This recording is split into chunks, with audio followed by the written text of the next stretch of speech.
Hello friends, welcome back to healthy stocks. आज हम बात करेंगे सुजलॉन और क्रॉम्पटन के बारे में।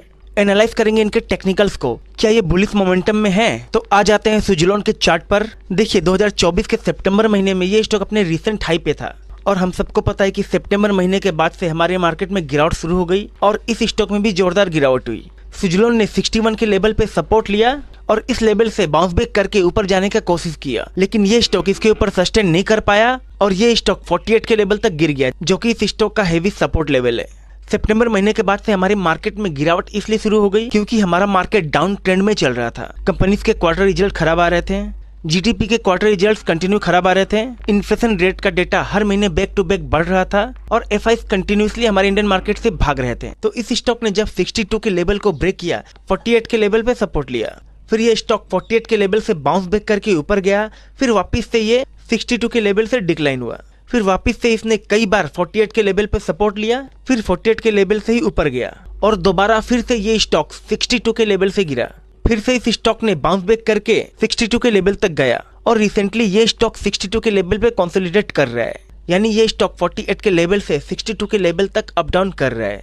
यानी हम कह सकते हैं कि 62 का लेवल इस स्टॉक के लिए एक रेजिस्टेंस लेवल है और 48 का लेवल इस स्टॉक के लिए एक स्ट्रॉन्ग सपोर्ट लेवल है। तो अब ये स्टॉक 62 के लेवल पर कंसोलिडेट कर रहा है। अब उम्मीद किया जा रहा है कि हमारा मार्केट अप ट्रेंड जोन में जा सकता है क्योंकि कंपनी के क्वार्टर रिजल्ट्स अच्छे आ रहे हैं, इंडियन रूपी डॉलर के अगेंस्ट स्ट्रॉन्ग हो रहा है, एफआईज वापिस से हमारे मार्केट में खरीदारी करने लगे हैं, इन्फ्लेशन रेट का डेटा पिछले कुछ महीनों से मंथ ऑन मंथ अच्छा आ रहा है यानी कम आ रहा है, पिछले कुछ क्वार्टर से जीडीपी का डेटा अच्छा आ रहा है, यानी अब हमारा मार्केट अप ट्रेंड जोन में जा सकता है। तो सुजलॉन एनर्जी का स्टॉक अगर 62 के लेवल के ऊपर सस्टेन कर जाता है तो इस लेवल से एक अच्छी खासी रैली दिखा सकता है। देखिए ये किसी तरह का बाय या सेल रिकमेंडेशन नहीं है, तो इन्वेस्टमेंट के पहले अपना ऑन एनालाइज और ऑन रिसर्च जरूर कर लें।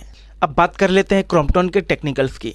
इस चार्ट पे हम देख पा रहे हैं कि 370 का लेवल इस स्टॉक के लिए एक रेजिस्टेंस लेवल है और ये जोन इस स्टॉक के लिए एक सपोर्ट जोन है। हम कह सकते हैं कि ये जोन एक स्ट्रॉन्ग सपोर्ट जोन है। कुछ महीनों से ये स्टॉक 370 के रेजिस्टेंस लेवल से डिक्लाइन हो रहा है और 320 के लेवल पे सपोर्ट लेके वापस से बाउंस बैक करके ऊपर जा रहा है, यानी कुछ महीनों से इसी बॉक्स में अप डाउन कर रहा है यानी कंसोलिडेट कर रहा है। यानी 320 का जोन इस स्टॉक के लिए एक बाइंग जोन है और 370 का जोन इस स्टॉक के लिए एक सेलिंग जोन है। यानी 320 के लेवल पर इस स्टॉक में खरीदारी हो रही है और 370 के लेवल पर इस स्टॉक में बिकवाली हो रही है। आज के दिन इस स्टॉक में अच्छी खासी तेजी देखने को मिली। ये तेजी लगभग 7% के ऊपर है क्योंकि कल के दिन इस स्टॉक का Q4 का रिजल्ट आउट हुआ था और इस क्वार्टर इस स्टॉक ने बहुत ही शानदार परफॉर्म किया।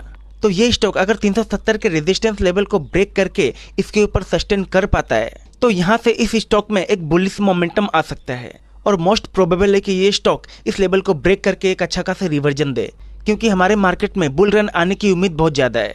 अगर फ्यूचर में कुछ अनसर्टेनिटी नहीं हुई तो, क्योंकि स्टॉक मार्केट को अनसर्टेनिटी बिल्कुल पसंद नहीं है, जो कि कुछ टाइम पहले मार्केट में था, जैसे कि इंडिया पाक conflict, Trump tariff, FI selling etcetera.